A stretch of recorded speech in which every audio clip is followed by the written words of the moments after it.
It's a fundamental change of thinking to building achievement in other people. I guess we could, in conclusion, what we could say is there is definitely a reason that we need to make the CEO shift. And what we need to be thinking about and what we need to be looking at is, why are we where we are today, but where has the world moved to and what is it going to take? To reiterate what I said at the beginning, I would really question whether the leaders in this region, and I could go a little bit further, whether the majority of the leaders around the world have what it takes to lead us out of the recession. Are people looking at the reality of the picture and ready to make the CEO shift? For us, if we want to succeed, if we want to survive, if we want to calm our nervousness and our nerves that are going on now, and not to be held culpable for the failure of our company, we have no choice but to make the CEO shift. All right. Questions? Thank you very much. Thank you. I will open the floor for another 30 minutes of questions and answers for all who participate. Can I do the Q&A here? I'm going to sit here for the Q&A. More comfortable. I would advise Dubai to figure out how to leverage Dubai. I would advise Dubai how to leverage Dubai to follow the growth that has happened in the world coming into Dubai, of how to become a stopping point, not the destination. So instead of everything coming here to stay here, to lock here, how do you leverage this location to go back to the world? Halliburton is a fantastic story of this, of moving a global headquarters here, although they're doing minimal work here in Dubai, but they said, let's stop here for the work we're doing in other places, becoming the destination for people to come into, to go out from.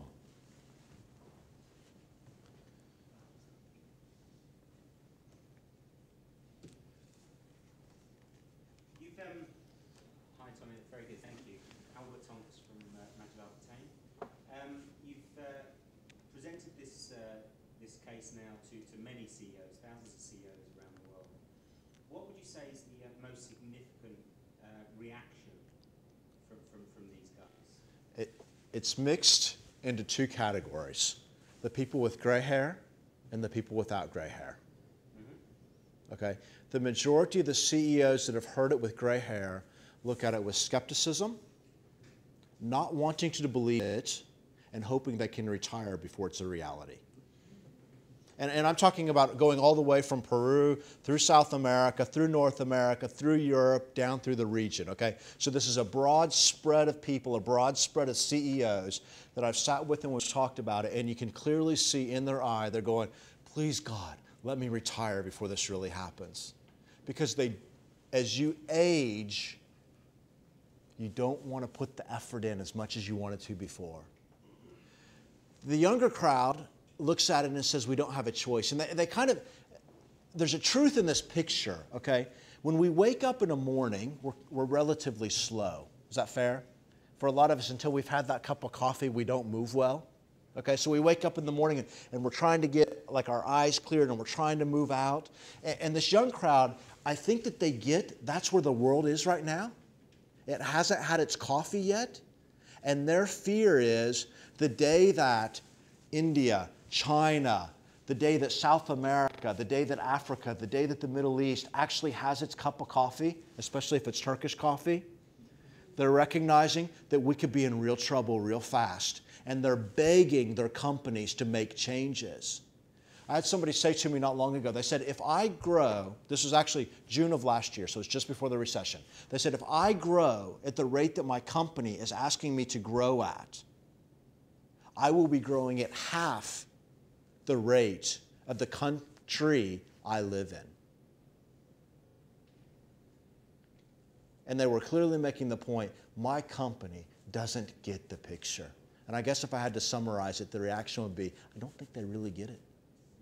I really don't think that business leaders understand that sociology and peopleization is going to drive the next generation of business. I'm Sattar from Naki. My question is that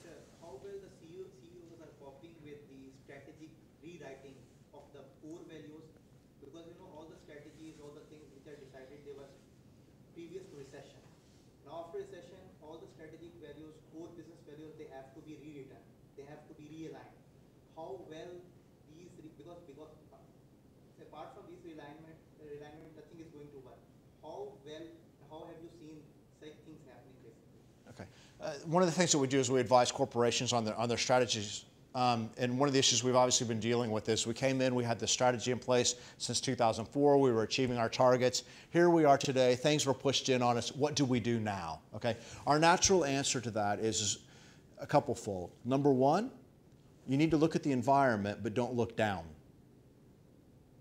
Okay. Although we're living in a recession today, we are making mistakes that are crippling, absolutely crippling the future of our business.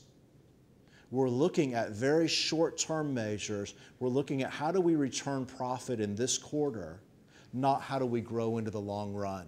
So if I'm sitting down and I'm looking and I'm going, I have this situation, I need to make my numbers now, but we're going to come out of a recession eventually, and I'm also looking at these dynamics globally, all of a sudden I have to think about my questions and my decisions very differently. I have not watched a Western-rooted or influenced company look out to the world yet. Matter of fact, GE was recently quoted as saying, we understand very clearly what's happening in the fast growth and emerging markets, but it's pretty darn hard to deal with, so we will give just a little bit of effort and attention to it. But when I start looking at companies inside the region and their approaches and their responses and growth rates that are happening by companies in China, focusing on China, when I look at companies from Egypt that are focusing on China, when I look at companies inside India and the growth that's going on there, it's amazing that the numbers are different than the numbers I read in Wall Street Journal and Financial Times. So I'm going, you mean to tell me they're not growing? Because they are growing, why do we have this mismatch? Why do we have this frustration? I would say things also like, look at new markets, okay? Let's take, for example, if one out of six people lives in one of 496 cities in the world on less than $2 a day. Okay, that's $1 trillion market. $1 trillion market that is sitting there that most people look at and say, there's actually not really opportunity in it. Are you familiar? I think everybody probably knows the orange drink Tang, okay, the orange juice substitute.